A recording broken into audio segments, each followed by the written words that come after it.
from Mobile World Congress 2023. I'm here together with Lacina Kone from Smart Africa. Hello, nice to meet you. Nice meeting you. Lacina, it's another year, another Mobile World Congress. I would like to hear from your side a bit more about Smart Africa, what you're doing. I mean, we read a lot about the policy pillar of Smart Africa's manifesto. Just to give us a brief introduction. Yeah, of course, as you know, it's another year of Mobile World Congress. Smart Africa is a Pan-African organization with only one vision: to transform Africa into a single digital market. But what's the mission? It's to drive the African digital agenda using bold and innovative approach and a multi-stakeholder approach. By saying that, it means that in the beginning, this year we're celebrating 10 years of the creation of Smart Africa since 2013. It's built on 5 manifestos, and those 5 manifestos, those 5 pillars, they all have a policy implication. The first one is to put ICT at the center of our social economic development. You can see that that will have some policy implication. Second one is to improve access to broadband. When we say access to broadband, it means urban area, it means rural area. We need to have a policy regarding that. Third one is to also improve accountability and efficiency using ICT in the government.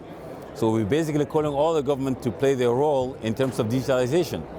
And number 4, which is very important, private sector first. We never said African private sector, we never say European, we say private sector first. It basically means our head of the state, they recognize that Smart Africa needs to be an accelerator to create a conducive environment for private sector to come in. And number 5, which is the last one, is to leverage really the ICT for a sustainable development by empowering women, empowering young people. That's the tech entrepreneurship and so on and so forth. As you know, the average age in Africa, close to 70% is below 30 years old. Yeah. So we need to do something about it. Yeah, that's true, that's true, yeah. Thank you for that.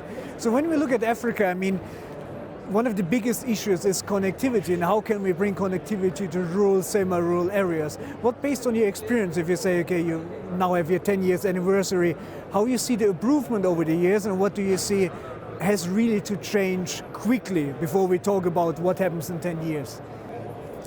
If you look at the connectivity, when you talk about connectivity, which is the second manifesto to improve the access to broadband, it's very important, urban area and rural area. But something very important you just mentioned.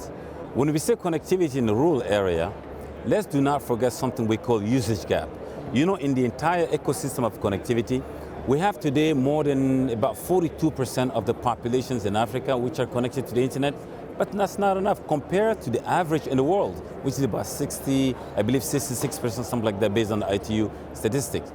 So for us to tackle that, at the same time we're tackling, if you look at the ecosystem, 42% connected, there's about 30% in the usage gap, and there's about 25 to 29% which are basically in the coverage area. So as we move into cover the rural area, let's not forget the usage. You know why? Because Africa has the potential to reach about 70% usage by 2025 if we address 4 key elements. Affordability. It basically, we have infrastructure, telecom infrastructure, but people are not using it for many reasons, because it's expensive. Access to devices, which is smart devices. Third one is the content, local content. Give the population in the rural area a reason to use the internet. And number 4, it's the trust in the technology, which is actually in general. At Smart Africa, we have initiative tackling each one. On affordability, we have a bulk purchase, which basically, we conducted the study.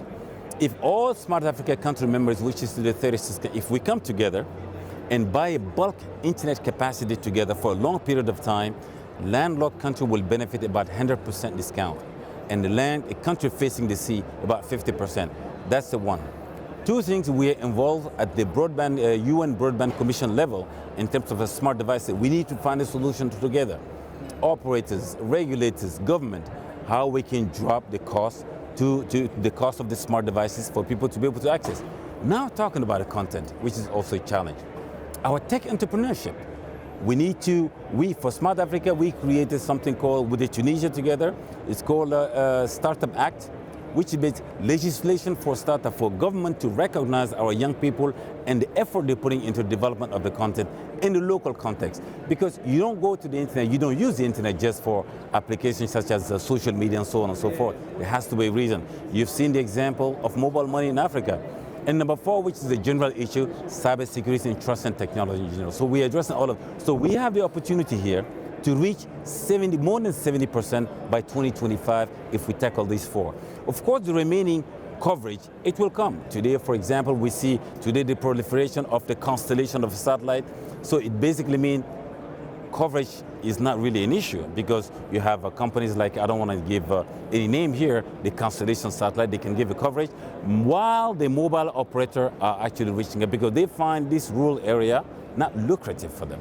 Yeah. But this is something also we need to address in terms of tackling also the price of the spectrum in the rural area, incentive, regulatory incentive to invite and also to incentivize the operators to go into the region where they cannot really making any pure simple mathematics. Oh, yeah. So what I also learned over the years is we talk a lot about the younger population because we know vast amount of the population is below 30. But don't you also see the point that we have to educate also the older generation in terms of how can they use the devices even if you make them affordable? You see, when I say the vision is to transform Africa into a single digital market, in order to be transformed, you have to be informed. Yeah. Very important. So for that, we have tackled Smart Africa Digital Academy. What does that actually mean? Everyone is actually into the training? No. The Digital Academy, we want to target decision makers first. In targeting decision makers, there are 3 layers: skilling, upskilling, reskilling. Because we all know, as the statistics show, by 2030, 85% of the job in 2030 has not been created yet. So what do? It means even though it's an opportunity to have a young generation, 70% is below 30 years old, they have to be educated and they have to be tech educated in order to unlock this potential. Yeah, valid point. How do you envision the role of the private sector in driving the digital transformation? Very important, essential. For a simple reason. If you give a data center to a government to run on a public-private basis, for example, the data center provider can be providing a service to private and public sector. Can you wake up a civil servant 3 o'clock in the morning for an SLA? No. It means the government should be creating a conducive environment for the operators of data centers and so on and so forth. That's why we say in number 4, private sector first. Government has to be creating a conducive environment. And I will tell you this. This is leading us to an agile regulatory environment. Regulation is not about regulation for collecting taxes and fiscal. No, it's about regulation for development. Because, as I always say, if you combine the entire capacity of satellite around the planet, the entire submarine cable, the entire fiber, it covers 96% of the population on the Earth. So why Africa is still 42%? It has to do with the regulation for development. Yeah, that's for sure. Yeah, I fully agree. So you would say that it's also very important to have this public-private partnership in terms of driving the digital. Absolutely, and that's what we do at Smart Africa. When a country joins as a member, you have a flagship. We take the emerging technology in the concept phase, blueprint phase. When we pilot it, it's bankable, and we create a conducive environment by harmonizing the law. Not in one country, in a way that the private sector see the size of Africa as a 1.3 billion, not the size of Africa as a specific country like a Ghana or Kenya. No. So it's very important to make it bankable and invite the private sector to take that forward. I mean, when you see connectivity around the globe, it's not like Africa is the only continent who has the issue about rural areas. Yes. I mean, there are also kind of blueprints on other continents or countries where they have it. How important do you see international partnerships for Africa and for the continent to give it additional push? The international partnership is very important for many reasons, but it's not one size fits all. Yeah. We've been working in the same way for the past 60-something years in a very conventional way of developing our continent. We need to look at the partnership for some partnership which is sustainable. It is to create ecosystem and key players, Afro champions on the continent, in the partnership, international partnership, with the technology transfer so they can take it forward. Yeah. Because you have to know, the backbone of our economy is sit with the middle class, and middle class can only be created using small and medium enterprises, so they also need to grow. Thank you for that. It was very insightful. Thank you. April is coming. Yes. And I've heard you have something big planned. So you Absolutely. have your Transform Africa Summit. Yes. Would you mind to tell us a bit more about what we can expect? I mean, we're definitely going to join you on this journey, but...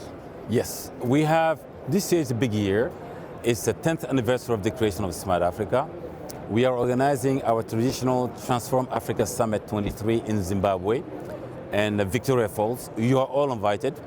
We're expecting close to about between 5,000 and 6,000 people, head of the state, ministers, regulators, CEO in our ecosystem. So we are really expecting you to be there, GSMA members, telco members, because it's the right moment to do a lot of B2Bs, and also it's the right moment also for us to expose what we've been doing for the past 10 years. Yeah. What has changed? What are the lessons learned? Where do we need to direct? Do we need to take a different orientation? Because remember, Smart Africa is created as an accelerator. It basically, we need to be bold. We have to look at things outside the box to see pick exactly what is working and avoid what is not working. So you're all invited to Zimbabwe. Thank you very much. Thanks for your time and the conversation. Thank you very much. There was TechAfrica News from Mobile World Congress 2023. Yes. You can find out more on our website, techafricanews.com. Thank you.